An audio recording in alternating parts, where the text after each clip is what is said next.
அனைத்து நண்பர்களுக்கும் வணக்கம். உங்கள் ஆஸ்ட்ரோ பழனிசுவாமிகள் பேசுகிறேன். இந்த காணொளியில மகரம் ராசிக்கு மறு ஜென்மம் எடுப்பது எப்போது என்ற தலைப்புல பார்க்க போறோம். அதாவது 7.5 சனி முடிந்து ஒரு நல்ல காலம், ஒரு இனிமையான காலம் வருமா, இல்லை இப்படியே கண்டினியூ ஆகுமா என்பதை பற்றி தான் பார்க்க போறோம். 7.5 சனி பாத்தீங்கன்னாக்க உங்களுக்கு திருக்கணித பஞ்சாங்கத்தின்படி மார்ச் மாதம் 29ஆம் தேதி, பங்குனி மாதம் 15ஆம் தேதி 2025 மார்ச் 29ஆம் தேதி திருக்கணிதத்தின்படி இந்த சனி பகவான் பூரட்டாதி 4ஆம் பாவகத்துக்கு போகுது. அதாவது மீனத்துக்கு போயிடுது. அப்ப மீனத்துக்கு போயும் போது உங்களுக்கு அந்த பாதசனி விலகி முழுமையாக 7.5 சனி முடிந்தது என்று அர்த்தம். இது திருக்கணிதத்தின்படி. ஆனா இங்க முக்கியமான ஒரு விஷயத்தை குறிப்பிடுற வாக்கிய பஞ்சாங்கத்தின்படி பாத்தீங்கன்னாக்க உங்களுக்கு 2023 டிசம்பர்ல தான் சனி பயிற்சி ஆச்சு. பாத சனி அப்பதான் ஸ்டார்ட் ஆச்சு. அப்போ ஒரு ராசியில சனி 2.5 வருஷம் போது உங்களுக்கு 2024 ஃபுல்லா எடுத்துங்க, 2025 2026 மிடில்ல தான் உங்களுக்கு பாத்தீங்கன்னாக்க வாக்கிய பஞ்சாங்கத்தின்படி சனி பயிற்சி வருது.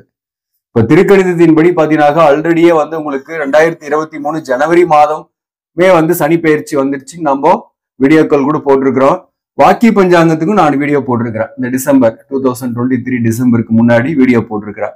ஆனா இந்த சனி பயிற்சியை பொறுத்தவரையிலும் என்னுடைய அனுபவத்துல, பர்சனல் எக்ஸ்பீரியன்ஸ்ல நான் சொல்ல வேண்டிய விஷயம் என்னன்னாக்க, வாக்கிய பஞ்சாங்கத்தின்படி சனி பயிற்சி ஆகும் போதுதான் நமக்கு எஃபெக்டே தெரியுது. அப்பதான் பாத்தீங்கன்னாக்க கோவில்லையும் அந்த சனி பயிற்சிக்கான பரிகார பூஜைகள் விசேஷங்கள்லாம் செய்யப்படுகிறது. ஸோ இதெல்லாம் நமக்கு தெரியும்.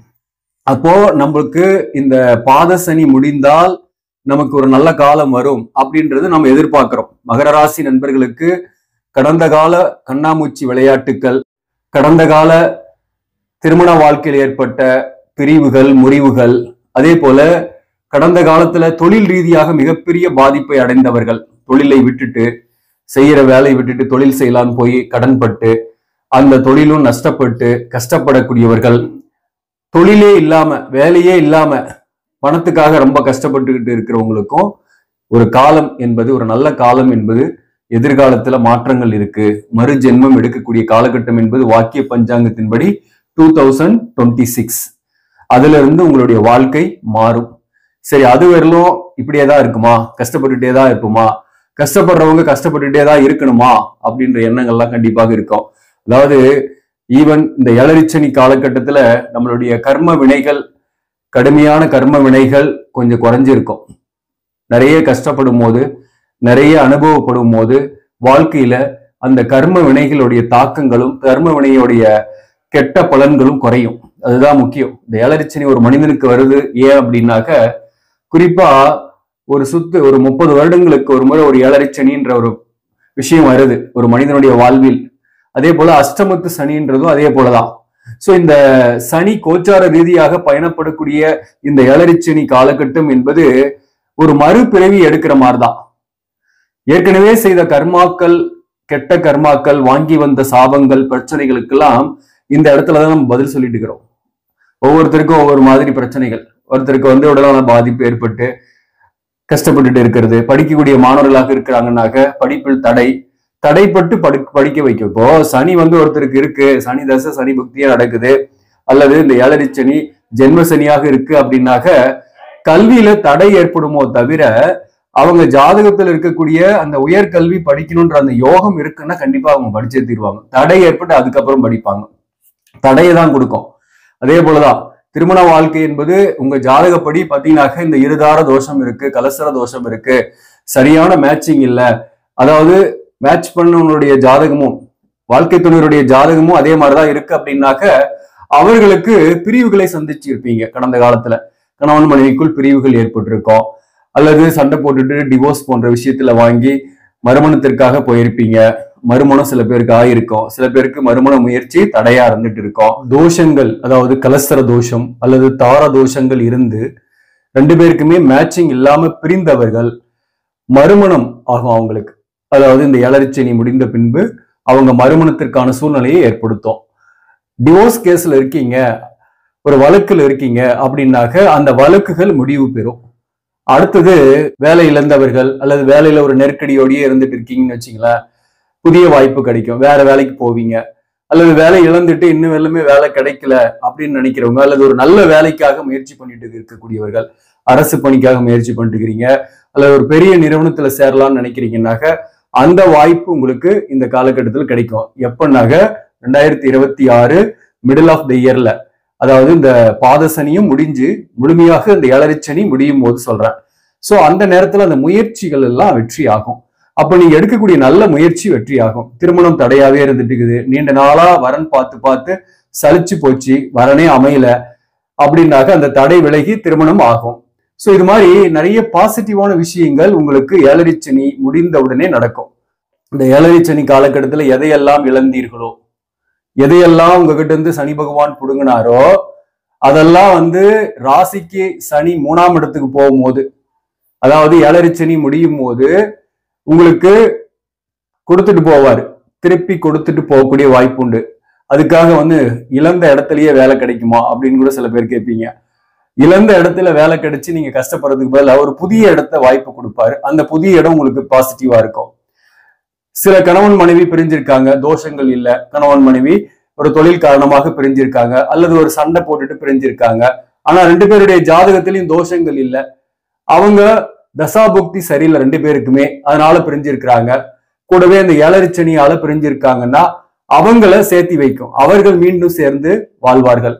ஒரே குடும்பத்துல இருந்து பிரியாம டெய்லி சண்டை போட்டுட்டு ஆளுக்கு ஒரு ரூம்ல தூங்கிட்டு இருக்கிறாங்க, சரியான அந்யோன்யம் இல்ல அப்படின்னா அவர்களுக்கு அந்யோன்யம் ஏற்படும், சண்டைகள் குறையும்.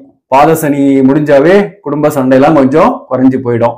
அதே போல இன்னும் பாத்தீங்கன்னாக்க படிக்கக்கூடிய மாணவர்களுக்கும் ஒரு நல்ல கல்வி படிக்கக்கூடிய வாய்ப்புக்கெல்லாம் அந்த காலகட்டத்தில் ஏற்படும். பிசினஸ் பண்ணிட்டு இருக்கிறவங்களுக்கும் பாத்தீங்கன்னாக்க கடனுடைய அழுத்தம், கடனுடைய சுமை, எவ்வளவுதான் பணத்தை ஃபண்டு போட்டும் இம்ப்ரூவ் பண்ண முடியல அப்படின்னாக்க உங்களுக்கு ஏழரைச்சனி முடிந்த போது தொழில் ரீதியாக இம்ப்ரூவ்மெண்ட் கிடைக்கும். அதே போலதான் பாத்தீங்கன்னா ஒரு தொகை கைக்கு வரணும், தொகைக்காக எதிர்பார்க்கறீங்க, மத்தவங்க கிட்ட கொடுத்த பணத்தை வாங்க முடியல, அதனாலேயே டென்ஷன் ஆயிட்டு இருக்குன்னாக்க அந்த கொடுத்த பணத்தை வாங்கக்கூடிய வாய்ப்பும் அந்த காலகட்டத்துல வரும். சரி, இதெல்லாமே உங்களுக்கு பாத்தீங்கன்னாக்க சனி பகவான் கடந்த காலத்துல எல்லாம் உங்க வாழ்க்கையில இருந்து பிடுங்கி இருக்கிறாரோ அதெல்லாம் உங்களுக்கு மீண்டும் கொடுக்கக்கூடிய வாய்ப்பும் உங்களுக்கு உண்டு. அதனால மறு ஜென்மம் எடுக்கிறது என்பதே பாத்தீங்கன்னாக்க இந்த ஏழரைச்சனி முடிஞ்ச உடனே நீங்க மறு ஜென்மம் எடுக்கிற மாதிரிதான். நம்மளுடைய பாவங்களும் கர்மாக்களும் ஓரளவுக்கு கழிஞ்சு போச்சுனாவே நமக்குள்ள என்ன திறமை இருக்கு அப்படின்றத நம்மளால ஐடென்டிஃபை பண்ண முடியும். நமக்குள்ள இருக்கக்கூடிய திறமைய நம்ம வளர்த்து எடுத்து அந்த வழியில நம்ம போகும்போது வாழ்க்கையில மிகப்பெரிய சக்சஸ் அடையக்கூடிய வாய்ப்பு ஏற்படும். அதுதான் முக்கியமான விஷயம். நமக்கு முன்னாடி என்ன வாய்ப்பு இருக்கு, நம்ம என்ன செய்ய போறோன்ற ஒரு தெளிவு இல்லை இந்த காலகட்டத்துல. ஏன் அப்படின்னா ஏழரைச்சனி நடக்குது. அதே போல நம்ம கர்ம வினைகளை நம்ம கழிச்சுக்கிட்டு இருக்கிறோம். அந்த கர்ம வினைகள் கழியும் போது, கெட்ட கர்மாக்கள்லாம் நம்மளை விட்டு விலகும் போது நமக்கு ஒரு தெளிவும் சரியான பாதையும் புலப்படும். அந்த பாதையில போகும்போது அத்தனையும் வெற்றியாகும். வாழ்க்கையில வசந்த காலமும் ஒரு நல்ல காலமும் உங்களுக்கு ஏற்படும். அதுவரை வாழ்க்கையில பெருசா டெவலப்பே ஆக முடியாதா? 2026 வரலும் கஷ்டம்தான் இருக்குமா அப்படின்னாக்க பாதசனியை பொறுத்தவரையிலும் உங்களுக்கு பெரிய அளவுக்கு பாதிப்புகளை கொடுக்காது. ஒரு சிலருக்கு பாதிப்பு கொடுக்கும். அது எப்படின்னாக்க உங்களுக்கு நடப்பு தசாபுக்தி சரியில்லை என்றால் தனம், குடும்பம், வாக்குஸ்தானத்தில் இருக்கக்கூடிய சனியால பொருளாதார ரீதியான கஷ்டங்கள் இருக்கும். வாக்குவாதங்கள் அல்லது வார்த்தைகளால குடும்ப வாழ்க்கையில சில கருத்து வேறுபாடுகள், பிரச்சனைகள் வரும். இதுதான் முக்கியமான விஷயம். குறிப்பா உங்க சுய ஜாதகத்துல ராசிக்கு 2ஆம் பாவகத்துல சனியே இருக்குன்னு வச்சீங்களேன், அப்போ நீங்க சில நேரங்கள்ல உங்களையே அறியாமல் கடுமையாக வார்த்தைகளை பேசக்கூடிய சூழ்நிலை ஏற்பட்டுடும். அல்லது தவறாக பேசிட்டு வேலை பார்க்கக்கூடிய இடத்துலயோ அல்லது குடும்பத்திலேயோ சில பிரச்சனைக்கு உள்ளாகக்கூடிய சூழ்நிலை ஏற்படும். அப்போ வாக்குவாதம் செய்வதை அல்லது அதிகமாக பேசுவதை கட் பண்ணிக்கிறது நல்லது. அதே போல உங்க ராசிக்கு 2ஆம் பாவகம் கும்பத்துல சூரியன் இருக்குன்னு வச்சிங்களேன், அதன் மேல இந்த கோச்சார சனி இருக்கு அப்படின்னாக்க உடல்நல விஷயத்துல பாதிப்பு இருக்கும். பிள்ளையால, மூத்த மகனால சில பிரச்சனைகளுக்கு உள்ளாவீங்க. வேலையிலையும் கடுமையான பணிச்சுமை இருக்கும், பிரச்சனைகள் இருந்துகிட்டு இருக்கும். அதே போல இந்த ராசிக்கு 2ஆம் பாவகத்துல ராகு இருக்கிறாருன்னு வச்சீங்களேன், வேலையில பிரச்சனை, ஒரு வேலையை விட்டுட்டு இன்னொரு வேலைக்கு போற மாதிரி சூழ்நிலை வரும், இடமாற்றங்கள் ஏற்படும். கேது இருந்தாலும் வேலையில ஊர் மாற்றம் அல்லது இடமாற்றம் ஏற்படும், வேலையில பிரச்சனை ஆகி கொஞ்சம் நெருக்கடிகள் வரும். ராசிக்கு 2ஆம் பாவகத்துல உங்களுக்கு குரு இருக்குன்னு வச்சீங்களேன். புரட்டாதி நட்சத்திரம் 2ஆம் பாதத்திலே இருக்குன்னா, இப்போ கோச்சார சனி புரட்டாதி 2ஆம் பாதத்துல இருக்கிறாரு. அப்போ அந்த கோச்சார சனி பகவான் உங்க ஜனனகால ஜாதகத்துல இருக்கக்கூடிய குரு மேல போகும்போது ஒரு புதிய தொழிலை கையில் எடுப்பீங்க, அல்லது ஒரு புதிய வேலை வாய்ப்பு கிடைக்கும். அதன் மூலம் வருமானம் அதிகமாகவே வரும். சோ குருவும் சனியும் சேரும் போது பாத்தீங்கன்னா நல்ல பலனும் இருக்கு. சோ அவங்களுக்கு எல்லாம் எந்த பாதிப்பும் இல்லை. சுபகாரியம் கூட நடக்கும். திருமணம் ஆகாதவர்களுக்கு திருமணம் ஆகும். 2ஆம் பாவகம் குடும்ப வாழ்க்கையில கூட பிரச்சனைகள் தீரும். அதே போல இந்த இடத்துல சுக்கிரன் இருக்குன்னு வச்சீங்களேன். இந்த சுக்கிரன் மேல இந்த கோச்சார சனி போகக்கூடிய காலகட்டத்துல எதிர்ப்பாலினுடைய அஃபைரும் வரும். அதாவது பெண்களால மகிழ்ச்சி வரும். மூத்த பெண்களுடைய உறவுகள் வரும். சில பேருக்கு சில விஷயங்கள் இதுல மட்டும் கொஞ்சம் கவனமா இருந்துக்கணும். அவ்வளவுதான். வீடு வாகனம் போன்றவை வாங்கறதுக்கான வாய்ப்புகளும் குரு இருந்தாலும் ஏற்படும், சுக்கிரன் இருந்தாலும் ஏற்படும். செவ்வாய் இருக்குன்னு வச்சீங்களேன். இந்த செவ்வாய் மேல கோச்சார சனி போகக்கூடிய காலகட்டத்துல சகோதரருடன் கருத்து வேறுபாடு, கடனுடைய அழுத்தங்கள் ஏற்படுறது, சில பேருக்கு அரசு ரீதியான தொந்தரவுகள், தண்டனைகள், பிரச்சனைகள் ஏற்படக்கூடிய வாய்ப்பும் உண்டு. செவ்வாய் இருந்தாக, இந்த செவ்வாய் இருந்தா கொஞ்சம் கவனமா இருக்கணும். அவங்க எல்லாம் கொஞ்சம் பிரச்சனை வரும். அதே போல பாத்தீங்கன்னாக்க இந்த இடத்துல உங்களுக்கு புதன் இருந்தாலும் நன்மை. புதன் இருந்து அதன் மேல இந்த கோச்சார சனி போகக்கூடிய காலகட்டத்துல, குறிப்பா புரட்டாதி நட்சத்திரத்திலேயே புதன் இருக்குனாக்க புதிய நண்பர்கள் வருவாங்க, புதிய கூட்டாளிகள் வருவாங்க. ஹெல்ப் பண்றதுக்கு நண்பர்கள் வகையில உங்களுக்கு ஏதோ ஒரு வகையில வரும். பிசினஸ் பண்ணக்கூடிய ஐடியாக்கள் வரும். எதையாவது ஒண்ணு செஞ்சு வாழ்க்கையில வெற்றி அடையணும்னு இறங்குவீங்க. கமிஷன் சார்ந்த துறை அல்லது நிலம், விவசாயம் சார்ந்த துறை, இரும்பு சம்பந்தமான துறைகளில் இருப்பவர்களுக்கு முன்னேற்றங்களும் உண்டாகும் இந்த காலகட்டத்தை பொறுத்தவரையிலும்.